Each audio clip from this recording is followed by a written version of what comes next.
Hey, what's up, guys? Welcome to my spoiler thoughts on Past Lives, and I'm excited to talk about this because it's a movie I watched like a week or two ago, and I haven't really been able to talk about it with anyone really because no one has really watched it among my circle of friends. So guess what? I'm gonna be talking to you, YouTube. So yeah, Past Lives. Holy shit! What a movie! It is so heavy, and it's just so like it's just so not dread. It's dreadful. The word. It's just really heavy and it's just so sad. It's not really depressing. It's just sad, you know. Sad because I knew where this movie was gonna go. Even before like I got to the ending, I knew what scenes were gonna happen and what scenes weren't gonna happen. And that's not to say I wasn't shocked with some decisions. There were some decisions I was shocked with, and I'll get to that as well later on in the video. But like overall, I knew where this movie was leading, because of how it was directed. In the first 5 minutes, I already knew what kind of movie we were dealing with. This wasn't a movie that wasn't gonna have those cheesy drama scenes, that doesn't really happen in real life. The whole chasing each other down the street while it's raining and then they kiss, or someone knocks on the door, it opens, and then they realize they're meant for each other and they kiss, or the person leaves for the airport and then the other person chases them in the airport, and then they try to catch one another and they do, and then they kiss. I knew none of that was gonna happen. None of that cheesy bullshit shit, because that doesn't really happen in real life. Sure, it might happen once in a while in someone's cheesy life or whatever, but in normal situations, that doesn't happen. In normal situations, pretty depressing whenever you're dealt with a situation like this, which is two childhood friends disconnected, reconnected, and one person's married, the other person hasn't really fully moved on. Situation like that doesn't end on like cheesy scenes. It's usually very depressing or very chaotic. Uh, and by me knowing that, early on, like 5 minutes into the movie, that feeling stuck. Even as the movie opened when they were kids, and then they reconnected when they were like teens, and then all the way to the end, I was just left with this feeling: this is not gonna end well. This is not gonna end well. But even though it's not gonna end well, you also just want to see it happen because these are two friends. They were legit friends. And they never got together. They were never in a relationship. They never kissed, right? They were disconnected as friends. But they knew deep down they should have been something. They should have been together at least once. They could have broken up at one point, or they could have been together forever. But they should have been together, right? And you just wanted to see them reconnect because of that very reason, right? Not because they're meant to be together, but because they should have been more than what they are now.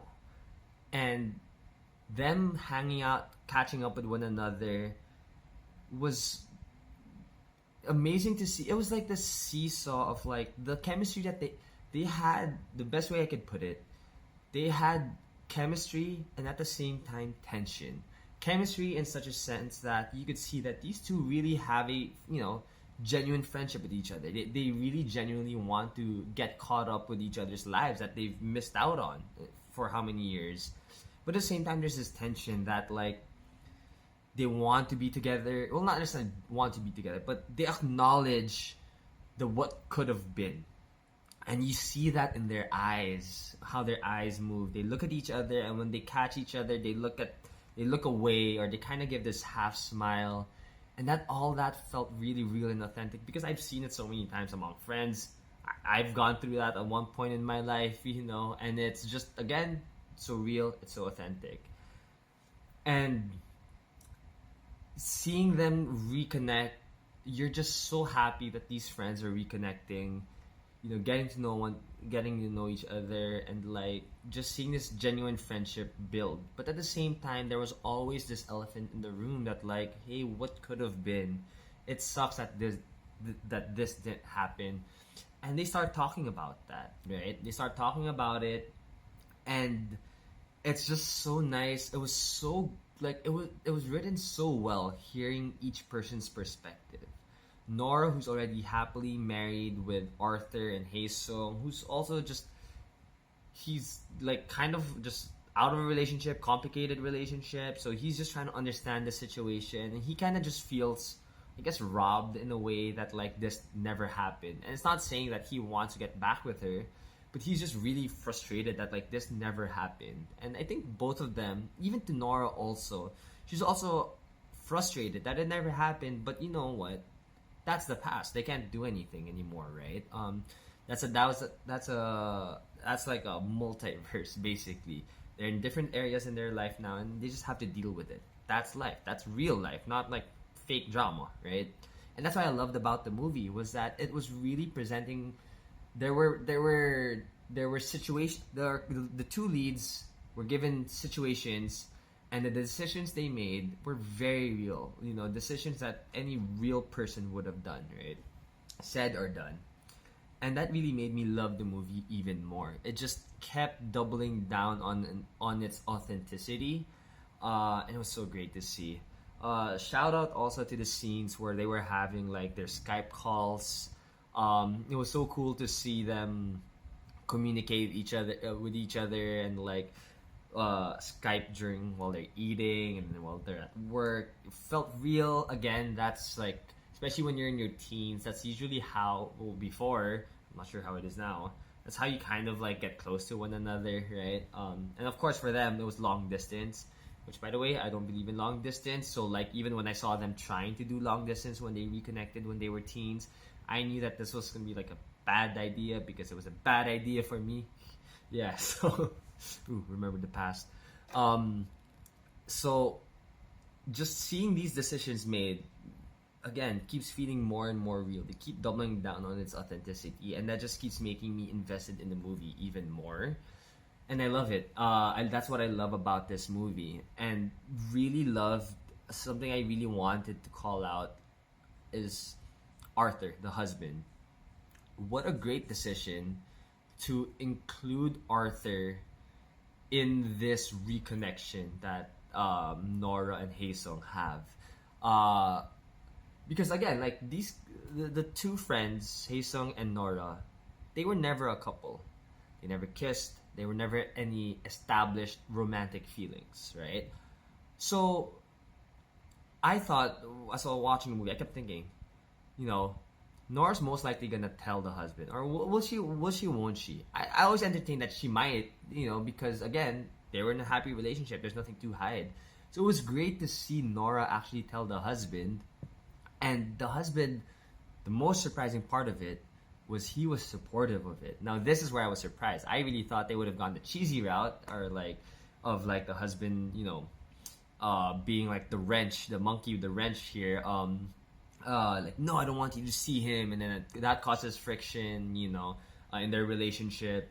But instead, the husband was supportive because how I saw the movie is that they're in a healthy relationship. So there was no reason for the husband to say no, and especially as the husband as a writer, I guess he could understand the story of every individual and how each person's story, you know, there should be an ending in everyone's stories. I think, you know, Arthur in a way understood, and you know, Nora's also a writer, right? So I think Arthur as a writer understood that this is a story that not just needed to be told but needed to be closed.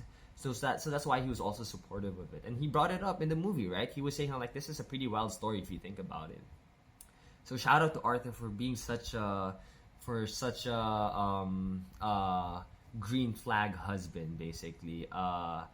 Really did not expect that for sure, and that was a pleasant surprise that really made me enjoy the movie even more. The last thing I really want to talk about, which is for me the highlight, the best scene in the movie, and probably like one of the scenes that will stick with me for a long time, in general, and as one of the best scenes for like a romance drama movie, is the ending.